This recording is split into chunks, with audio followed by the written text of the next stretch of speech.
नमस्कार, मैं डॉक्टर अशोक त्रिपाठी एक बार फिर से आपका स्वागत करता हूं अपने channel history culture historiography and research methodology में।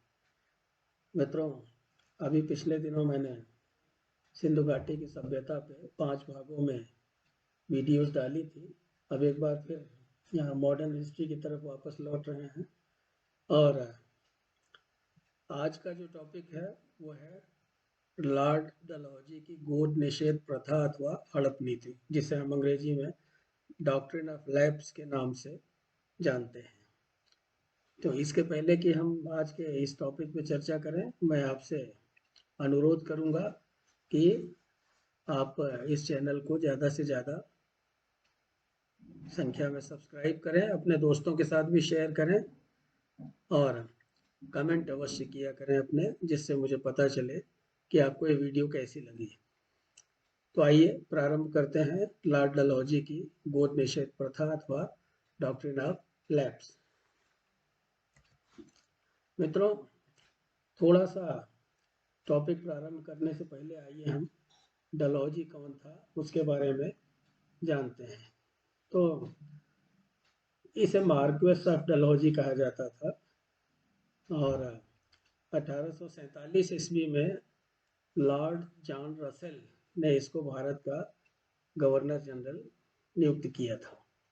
भारत आने से पूर्व वह ब्रिटेन में कई महत्वपूर्ण पदों पर काम कर चुका था। अब यहाँ पे चूंकि हमारा विषय कुछ और है, इसलिए बहुत ज़्यादा डिटेल में न जा करके आपको केवल इतना ही बताना चाहूँगा कि उसका जो परिवार था वो बहुत ही प्रतिष्ठित परिवार था। उसके परिवार की गणना ब्रिटेन के अत्यंत प्रतिष्ठित परिवारों में की जाती थी और उसका पिता, एक खास बात यह है कि वो वाटरलू में सेना का कमांडर रह चुका है। वाटरलू, आप लोगों ने यूरोपियन हिस्ट्री पढ़ी होगी तो आपको याद होगा नेपोलियन के साथ जो वाटरलू का युद्ध हुआ था। जहाँ तक शिक्षा दीक्षा का सवाल है तो लॉर्ड डलहौजी ने कई बहुत ही अच्छे जाने माने शिक्षण संस्थानों में शिक्षा प्राप्त की थी। उसने हैरो से, क्राइस्ट चर्च से और ऑक्सफोर्ड से शिक्षा प्राप्त की थी। विचारों से वह पूरी तरह से साम्राज्यवादी था। तो साम्राज्यवादी सोच वाला व्यक्ति, यानी वो भारत में ब्रिटिश साम्राज्य को बढ़ाने में, उसका विस्तार करने में विश्वास रखता था। उसे इस बात से कोई मतलब नहीं था कि भारतीयों के ऊपर इसका क्या असर पड़ेगा, क्या असर नहीं पड़ता, उनकी भावनाएं क्या हैं, उनकी फीलिंग्स क्या हैं, इन सब चीज़ों से उसे मतलब नहीं था। उसे बस केवल ब्रिटिश साम्राज्य का विस्तार करना था। तो भारत में गवर्नर जनरल के रूप में आगमन के साथ ही उसने यह स्पष्ट कर दिया था कि वह भारत में ब्रिटिश साम्राज्य की, क्यों आया था भारत में ब्रिटिश साम्राज्य की सीमाओं में वृद्धि तथा उसकी सुरक्षा के लिए वो कार्य करेगा। आते ही उसने स्पष्ट कर दिया था। अगर आप उसके स्टेटमेंट्स पढ़ें और उसके जो पत्र वगैरह उपलब्ध हैं उन पत्रों वगैरह को पढ़ें तो ये बात पूरी तरह से स्पष्ट हो जाती है। मित्रों, डलहौजी का कार्यकाल अनेक ऐतिहासिक घटनाओं के लिए भी प्रसिद्ध है। अब जैसे आप उसके समय में देखते हैं कि द्वितीय आंग्ल सिख युद्ध हुआ था, द्वितीय आंग्ल सिख युद्ध। इसी तरह से पंजाब को ब्रिटिश राज्य में विलय कर दिया गया था, पंजाब का ब्रिटिश राज्य में विलय हो गया था। द्वितीय बर्मा युद्ध भी इसी के समय में हुआ था। और एक खास बात और है कि लॉर्ड डलहौजी का जो गवर्नर जनरल काल था वो सुधारों के लिए भी विख्यात है। बहुत सारे सुधार इसके समय में हुए, परंतु जिस नीति के लिए वह सबसे ज़्यादा याद किया जाता है वह थी डॉक्ट्रिन ऑफ लैप्स अथवा राज्यों की हड़प नीति।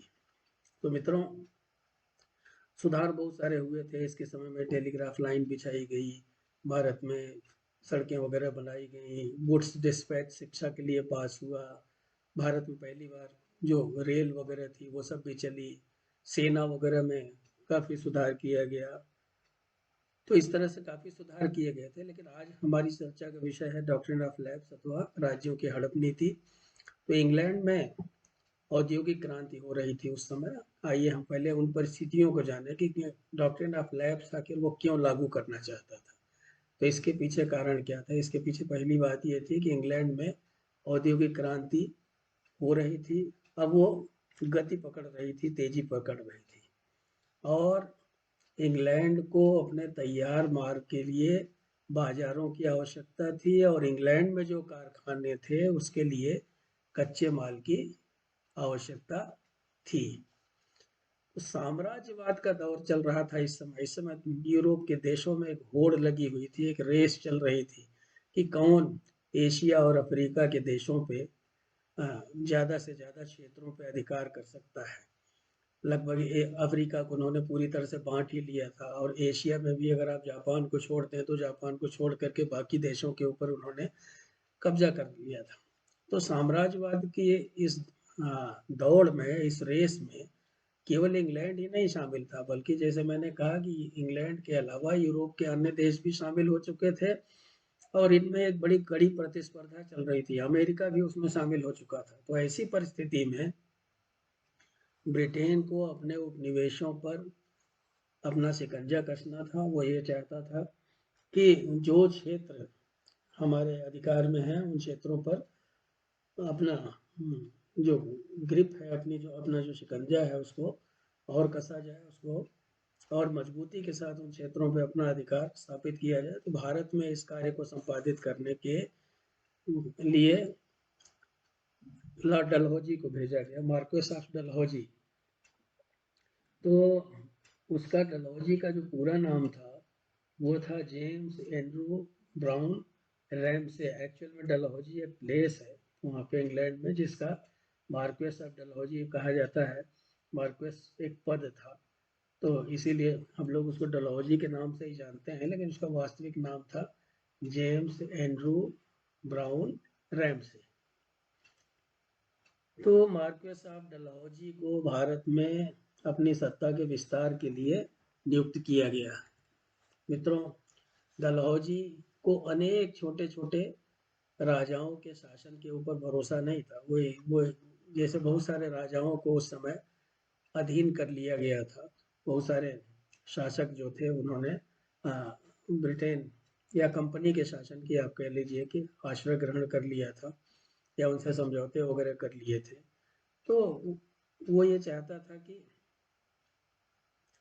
जो ये छोटे छोटे राज्य हैं धीरे धीरे उनको ब्रिटिश शासन के अधीन कर लिया जाए और वहाँ पर ब्रिटिश शासन प्रणाली लागू की जाए। तो इसके लिए उसने इसकी योजना बनाई। हालांकि 1825 ईस्वी में 1825 ईस्वी में कंपनी ने गोद लेने की प्रथा को मान्यता दी थी, यानी कि जिन राजाओं के साथ उसके समझौते होते थे तो उनको ये छूट दी जाती थी कि वो अगर उनका कोई उत्तराधिकारी नहीं है तो वो बच्चा गोद ले सकें।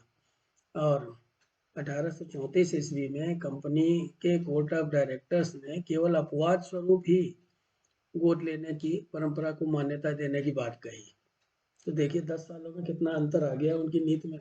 1825 में तो उन्होंने मान्यता दे दी थी, लेकिन 1834 ईस्वी में उन्होंने कहा कि केवल कुछ एक्सेप्शंस जो हैं, केवल कुछ अपवादों के रूप में ही जो है ये मान्यता स्वीकृत होगी। तो इसी तरह की बात फिर 1841 ईस्वी में भी प्रस्तावित की गई और ये कहा गया कि किसी क्षेत्र के राजस्व की भी रक्षा होनी चाहिए।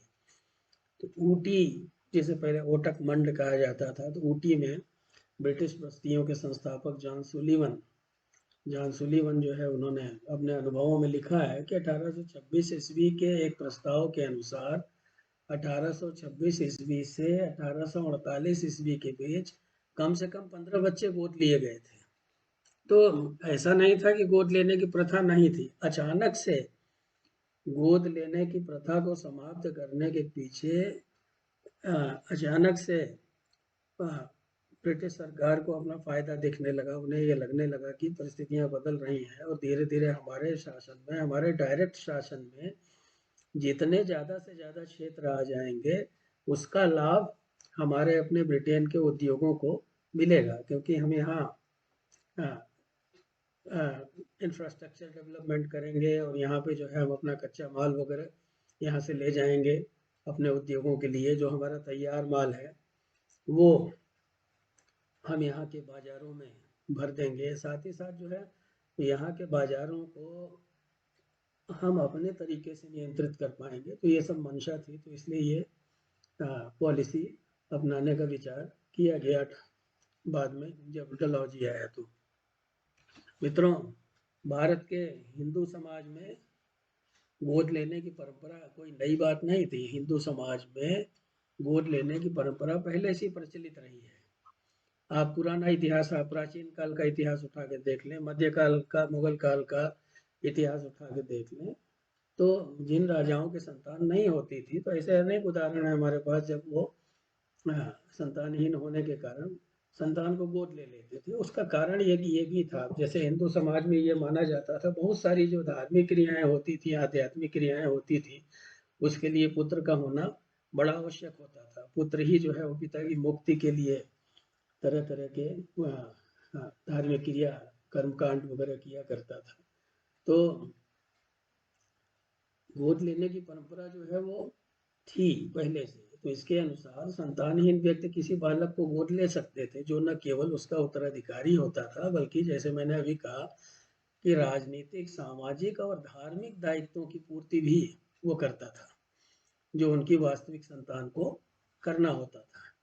तो परंतु ब्रिटिश सरकार ने इस प्रथा पर रोक लगाते हुए एक ऐसा नियम बना दिया कि अगर कोई शासक जो ब्रिटिश सरकार के अधीन है, यदि वो कोई बच्चा गोद लेता है, तो उसको बकायदा ब्रिटिश शासन से अनुमति लेनी पड़ेगी। डलहौजी के भारत आगमन के पूर्व इस नियम का कड़ाई से पालन नहीं किया गया था, और भारतीय नरेशों को प्राय इसकी छूट दे दी जाती थी।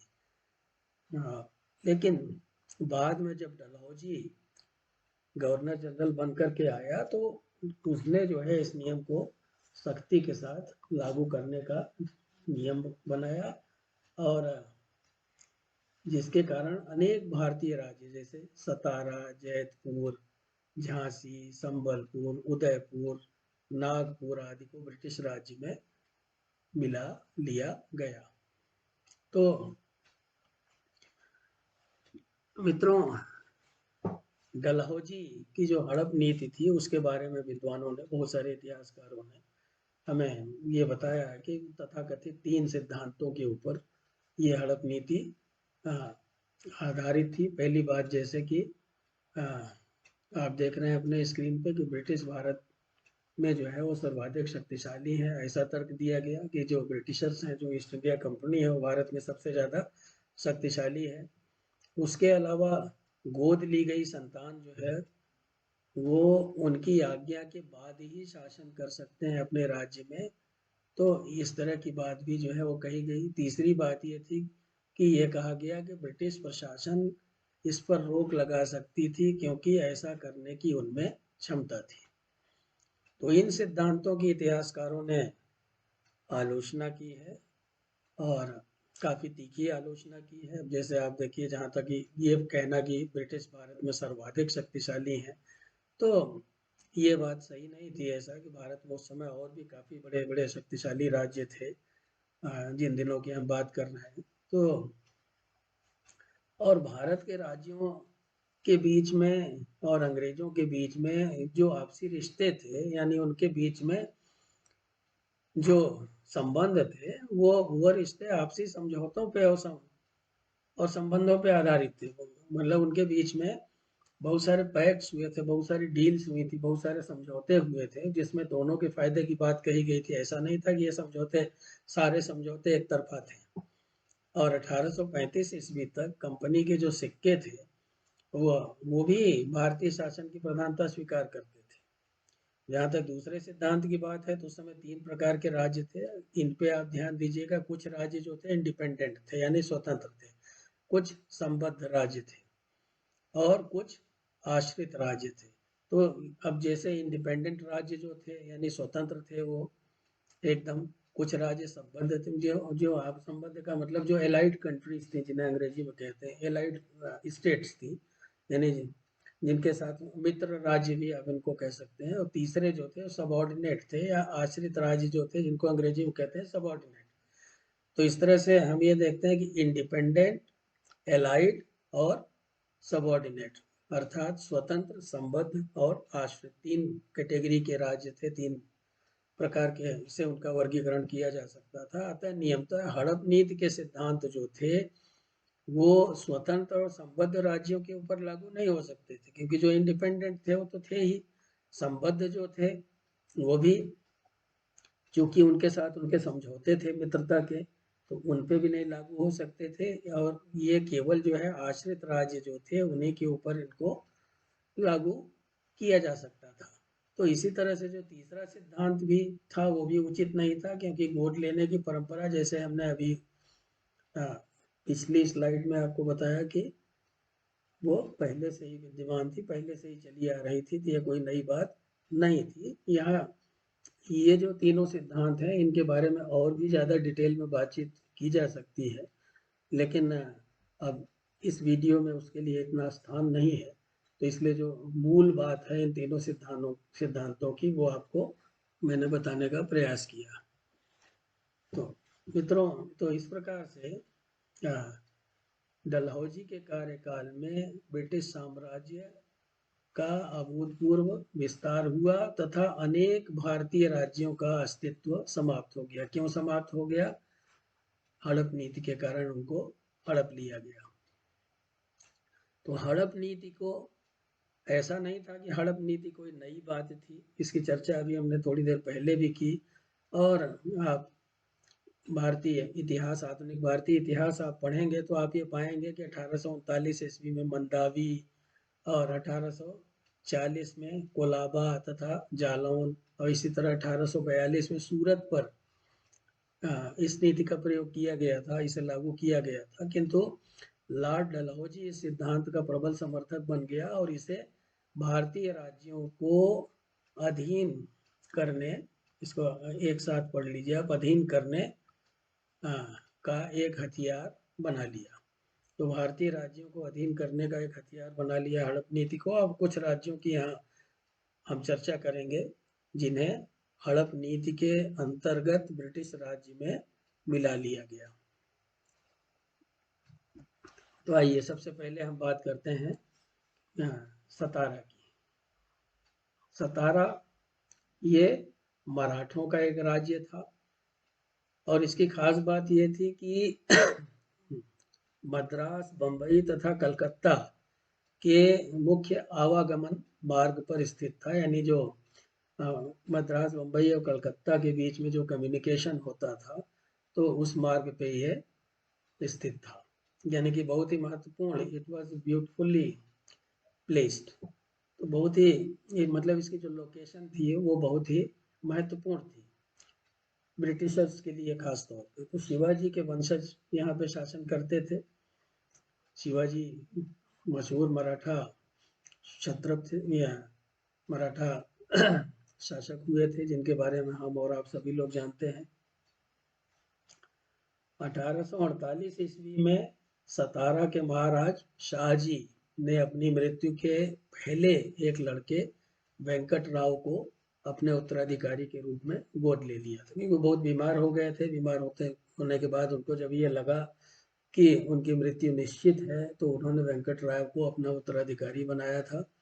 और डलहौजी ने इसे अवैध करार देते हुए कोर्ट ऑफ डायरेक्टर्स का अनुमोदन मांगा। कोर्ट ऑफ डायरेक्टर्स ने अनुमोदन दे दिया और उनके अनुमोदन से सतारा को ब्रिटिश राज्य में मिला लिया गया। डलहौजी का ये कहना था कि गोद लेने के लिए ब्रिटिश सरकार से या कंपनी सरकार से अनुमति नहीं ली गई थी और यह अंग्रेज सरकार का एक अनुचित कदम था। तो अंग्रेज सरकार का अनुचित कदम क्यों था? क्योंकि एक बहाना बना करके कि अनुमति नहीं ली गई थी और अंग्रेज सरकार ने उनके राज्य को मिला दिया। तो क्योंकि यह राज्य अंग्रेजों के प्रभुसत्ता प्राप्त करने से पहले से ही अस्तित्व में था, ये भी ये इस बात का प्रमाण है कि अंग्रेज सरकार का ये कदम जो था वो अनुचित था। सतारा का जो राजा था वो मराठों का राजा माना जाता था, क्योंकि सतारा जो था वो वहीं से वो राजा शासन किया करता था। और पेशवा भी इसके अधीन थे। यद्यपि बाद में पेशवा जो है वो सबसे अधिक ताकतवर हो गए, जैसे कि आप देखते हैं कि बाजीराव प्रथम के समय में पेशवा जो था वो उन्होंने भारत के ज़्यादा से ज़्यादा इलाकों पे कब्जा कर लिया था, वो बहुत ही ताकतवर पेशवा था। उसके बाद में भी बालाजी बाजीराव वगैरह भी काफ़ी ताकतवर थे। तो बाद में हम ये देखते हैं कि मराठों में एक राज्य संघ ही बन गया, और पेशवा, साथ ही साथ सिंधिया, होलकर, गायकवाड़ और भोसले, इन सब लोगों ने मिलकर मराठा राज्य संघ का निर्माण किया। और जो शासक था, जो सतारा में रहता था, वो केवल नाम मात्र का होता था और पेशवा ही सारे निर्णय लिया करता था। तो 1819 ईस्वी में कंपनी सरकार और सतारा के राजा प्रताप सिंह के बीच एक बराबरी का समझौता किया गया था, जिसमें इस तरह की कोई शर्त नहीं रखी गई थी कि जो है अगर आपके संतान नहीं होगी तो आपको मिला लिया जाएगा, आपके राज्य को मिला लिया जाएगा। तो इसलिए डलहौजी का जो ये कदम था, उसका जो ये निर्णय था, वो एकदम से अनुचित था। किसी भी तरह से हम इसको सही नहीं मान सकते। अब आइए हम दूसरे राज्य की बात करें, बरार की। हालांकि मित्रों, बरार जो था वो एक ऐसा राज्य था जिसे हड़प नीति के तहत नहीं मिलाया गया था। इसके कुछ और कारण। तो बरार का प्रांत जो था वो बहुत ही समृद्ध था, क्योंकि वहाँ पे कपास की खेती होती थी। तो कपास के खेतों पर डलहौजी की नज़र लगी हुई थी। उसकी कुदृष्टि कपास के फील्ड पे, कपास के क्षेत्रों पर पड़ी, और उसे ये लगा कि जो इंग्लैंड में कारखाने हैं, जो कपड़े बनाने वाले कारखाने हैं, मैनचेस्टर में वो सब स्थित थे, तो उसे लगा कि मैनचेस्टर के कारखानों में कच्चे माल के रूप में कपास की आपूर्ति की जा सकती है। इसका उसने सुअवसर देखा।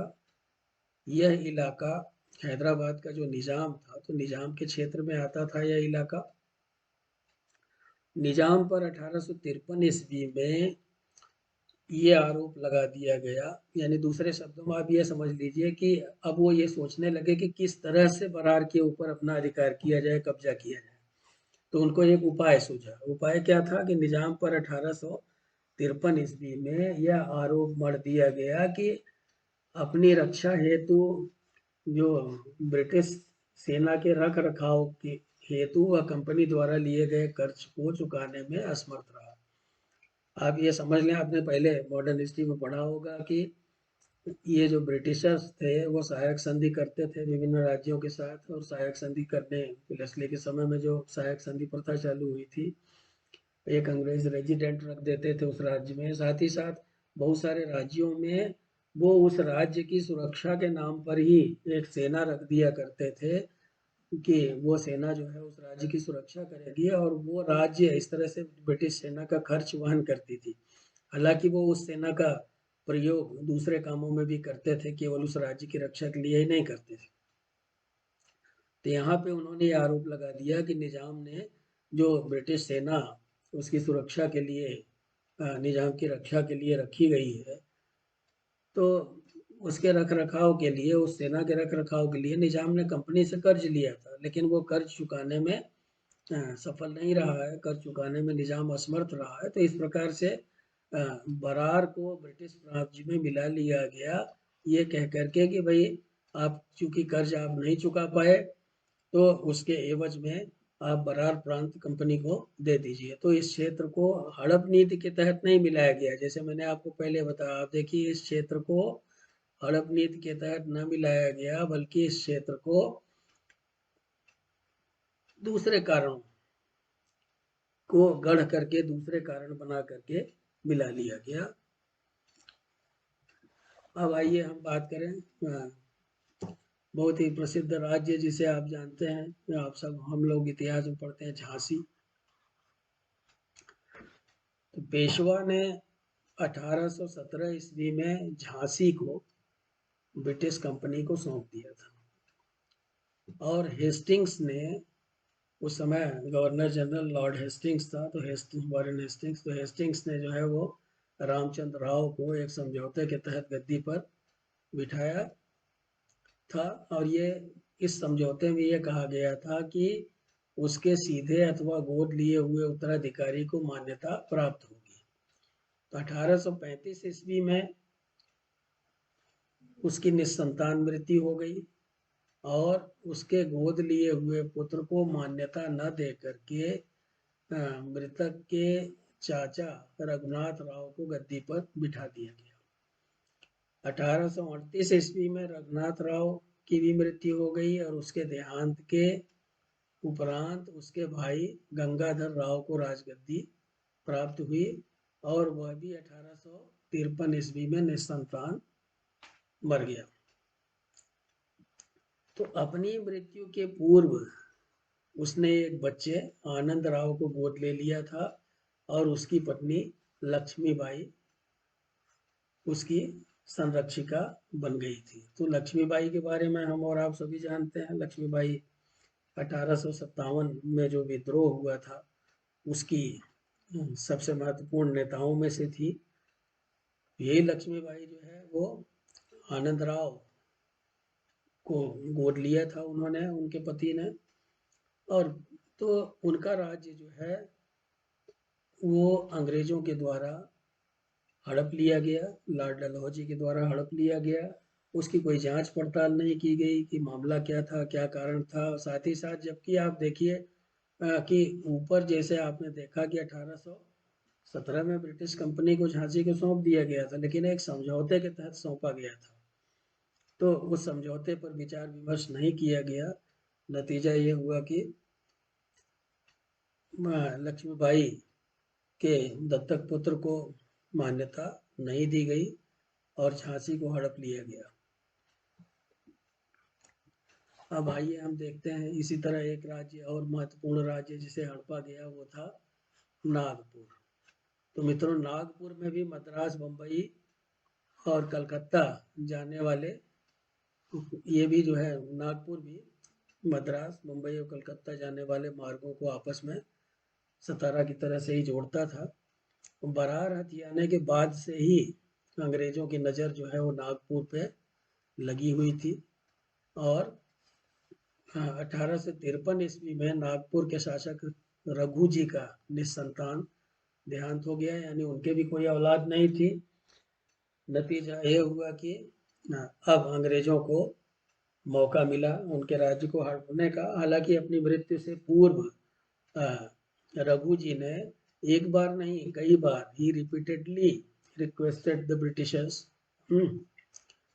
बार बार उन्होंने जो है उनसे प्रार्थना की अंग्रेजों के साथ कि वो उत्तराधिकारी गोद लेना चाहते हैं और उसके लिए उन्हें आज्ञा दी जाए, लेकिन उसकी प्रार्थना अनसुनी कर दी गई, उसे सुना नहीं गया। तो अपनी मृत्यु से पूर्व उसने अपनी रानी को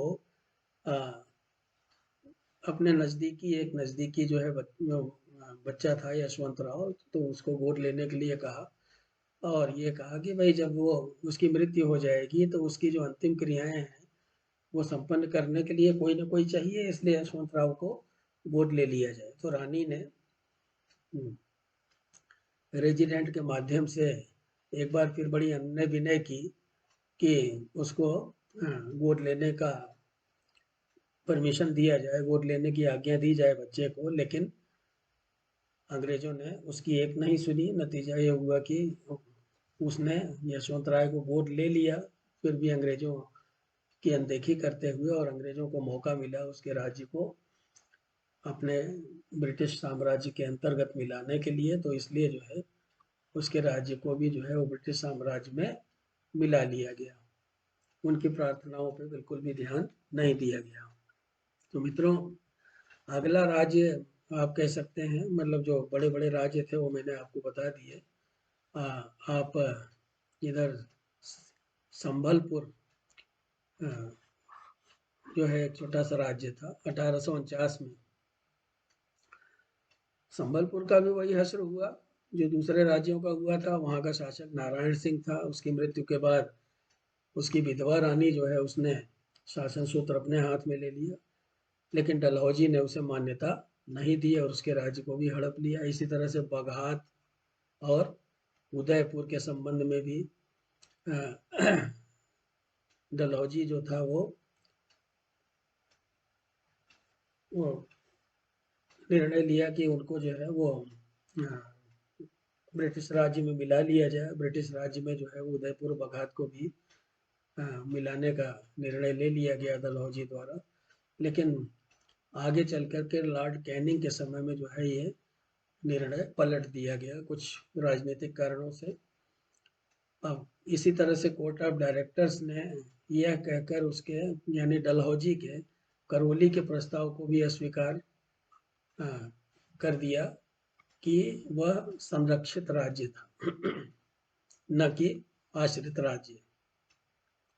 तो इस तरह से 1850 ईस्वी में कंपनी के कर्मचारियों के साथ इसी तरह से दुर्व्यवहार का आरोप लगा करके सिक्किम का एक भाग जो करीब 1676 वर्ग मील का था उसे छीन लिया गया, उसे ले लिया गया। अब ये कहा गया कि कंपनी के 2 कर्मचारी थे, उनके साथ जो है सिक्किम के लोगों ने जो है वो मारपीट की थी। नतीजा ये हुआ कि कंपनी को लगा कि अब सिक्किम के शासक को दंड देना चाहिए और दंड देने के बहाने उन्होंने जो है के ऊपर दुर्व्यवहार का आरोप लगाया कंपनी के कर्मचारियों के साथ और सिक्किम का एक हिस्सा छीन लिया। तो इस तरह से हम ये देखते हैं कि न केवल नागपुर, सतारा, झांसी इत्यादि बल्कि संबलपुर, बघात, उदयपुर, सिक्किम इत्यादि जो है वो उन पर भी जो है उनकी कुदृष्टि थी और उनको भी उन्होंने छीना। अब मित्रों आती है बात अवध की। तो अवध जो है ये बड़ा ही महत्वपूर्ण राज्य था। शुरू से ही आप देखते हैं अंग्रेजों के अवध के साथ बड़े अच्छे संबंध थे। और जब बक्सर की लड़ाई हुई थी तो बक्सर की लड़ाई के बाद से ही जो है अवध के नवाबों के साथ उन्होंने संबंध बनाए थे। अवध के नवाब जो थे वो अंग्रेजों के साथ उनके संबंध हो गए थे। तो अवध के नवाबों में खास बात यह थी कि वो बहुत ही आलसी किस्म के लोग थे, जो है वो अंग्रेजों की मंशा को अच्छी तरह से समझ नहीं पा रहे थे और वो एक तरह से जो है अंग्रेजों के साथ समझौता कर करके वो एकदम बेफिक्री में रह रहे थे। तो 1849 ईस्वी में डलहौजी ने अपने भारत के आगमन के साथ ही जो है जब वो भारत में आया, कहने का मतलब, तो उसने एक अंग्रेज अधिकारी था, वो बहुत ही चतुर था, जो है स्लीमैन नामक, इसको नामक पढ़े आप, स्लीमैन नामक। तो स्लीमैन नामक एक बहुत चतुर अधिकारी को अवध का रेजिडेंट बनाया गया। रेजिडेंट कौन होता था ये आप जानते ही हैं। सहायक संधि जो राज्य स्वीकार कर लेते थे वहाँ एक अंग्रेज अधिकारी को रखा जाता था। तो स्लीमैन को वहाँ का रेजिडेंट बनाया गया 1849 में और उसे अवध के मामलों की एक रिपोर्ट तैयार करने को, उसका एक लेखा जोखा तैयार करने को कहा गया। और जानबूझ के ऐसे कहा गया था कि ऐसी रिपोर्ट बनाओ जिससे कि हम उनके ऊपर आरोप लगा के उनको किसी न किसी तरह अपने अधीन कर लें। स्लीमैन ने जो है एक रिपोर्ट बनाई और अवध का जो है बहुत ही विभत्स चित्र खींचा उसने और उसे पूरी तरह से कुशासित राज्य बताया। यानी कि उसकी रिपोर्ट जो थी वो जानबूझ करके इस तरह की बनाई गई थी, कलर की गई थी उसको, कि ऐसा लगे कि अवध जो है वहाँ की जनता बहुत त्राहिमाम कर रही है। वहाँ के जो नवाब है वो भोग विलास में डूबे हुए हैं, वो अपनी जनता का बिल्कुल भी ध्यान नहीं देते। प्रशासनिक व्यवस्था वहाँ पे एकदम चरमराई हुई है और अगर जल्दी ही कुछ न किया गया तो यह राज्य बहुत ही बड़ी एक मुश्किल खड़ी कर देगा अंग्रेजों के सामने। तो ये रिपोर्ट 1851 में प्रकाशित की गई। 1854 में एक नया रेजिडेंट बनाया गया जिसका नाम था कर्नल आउटरैम। तो कर्नल आउटरैम जो है वो भी स्लीमैन की तरह ही बहुत ही चतुर और उससे भी अधिक सक्षम अधिकारी था। तो उसने एक नई रिपोर्ट प्रस्तुत की और अब डलहौजी के पास पर्याप्त आधार तैयार हो गया था और कुशासन का आरोप लगा करके 1856 ईस्वी में अवध का जो आखिरी नवाब वाजिद अली शाह जो था उसको कलकत्ता निर्वासित कर दिया गया और कलकत्ता निर्वासित करके मित्रों उसको जो है अवध का जो राज्य था उसको अवध के राज्य को मिला लिया गया। तो इस तरह से हम ये देखते हैं कि अवध का जो राज्य था वो भी इनकी साम्राज्यवादी नीति का शिकार हो गया और अवध का राज्य जो था उसको मिलाया जाना अपने आप में बहुत ही महत्वपूर्ण था, क्योंकि अवध का जो राज्य था वो एक बड़ा ही महत्वपूर्ण राज्य था। और आप देखते हैं कि जब आप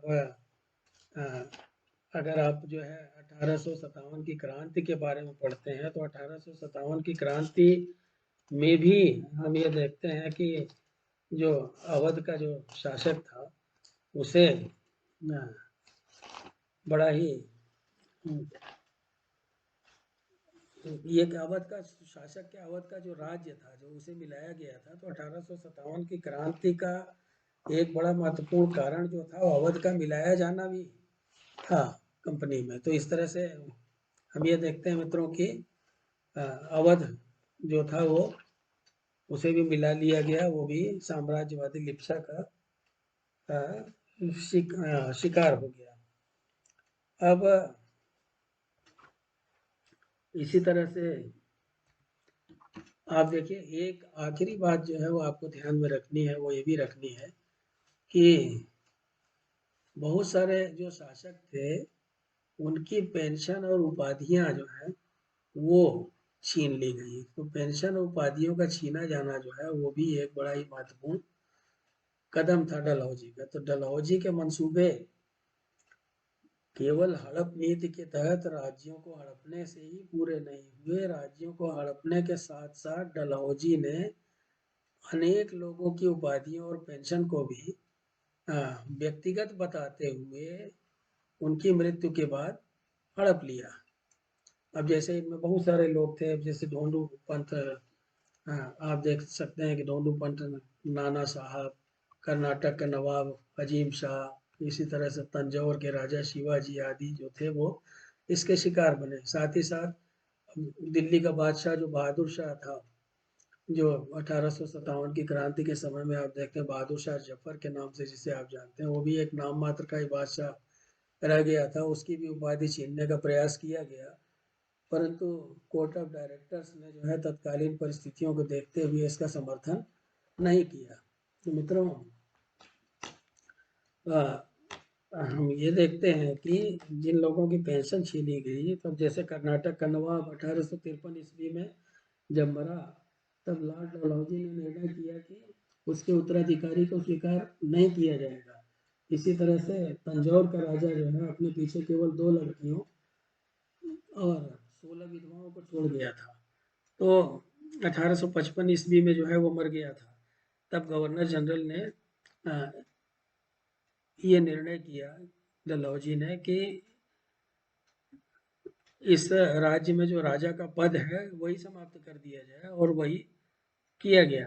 इसी तरह से जैसे मैंने आपको बताया कि दिल्ली का बादशाह जो था उसकी उपाधि को भी छीनने का प्रयास किया गया, लेकिन कोर्ट ऑफ डायरेक्टर्स ने जो है तत्कालीन परिस्थितियों को समझते हुए, क्योंकि अभी इस तरह की बात नहीं थी, उनका मत ये था कि अभी कुछ दिन और प्रतीक्षा करनी चाहिए, तो इसलिए ऐसा करने से डलहौजी को उन्होंने मना कर दिया। तो इस तरह से जो है पेंशन और उपाधियों का छीना जाना जो था वो भी लोगों के रोष का एक बहुत बड़ा कारण बन गया। तो इस तरह से कुल मिलाकर के हम ये देखते हैं मित्रों कि लॉर्ड डलहौजी जो है वो बाई हुक और बाई क्रुक किसी भी तरह से जो है वो अपने मंसूबे पूरी करने से पीछे नहीं हटा, और उसने इस नीति को अपना करके, हड़प नीति को अपना करके धीरे धीरे धीरे धीरे अनेक राज्यों को अपनी साम्राज्यवादी लिप्सा का शिकार बना लिया। तो मित्रों, मुझे पूर्ण विश्वास है कि आपको ये वीडियो पसंद आई होगी, और फिर से मैं आपसे अपील करूंगा कि आप मेरे चैनल को लाइक करें, सब्सक्राइब करें। आने वाले समय में ढेर सारी वीडियोस और जो है वो आपके उपयोग के लिए मैं डालता रहूँगा, जो कि आपको केवल एकेडमिक फील्ड में ही आपके अपने काम नहीं, BA MA में तो काम आएगा ही, साथ ही साथ आप जो कॉम्पिटिशन्स वगैरह देंगे, प्रतियोगिता परीक्षाएं IAS PCS वगैरह, उसमें भी आपके काम आएगा। तो शीघ्र ही अगले गवर्नर जनरल कैनिंग लिटन और रिपन इत्यादि के ऊपर भी मैं वीडियो लेके आपके सामने उपस्थित होऊंगा। तब तक के लिए नमस्कार, आपका बहुत बहुत धन्यवाद।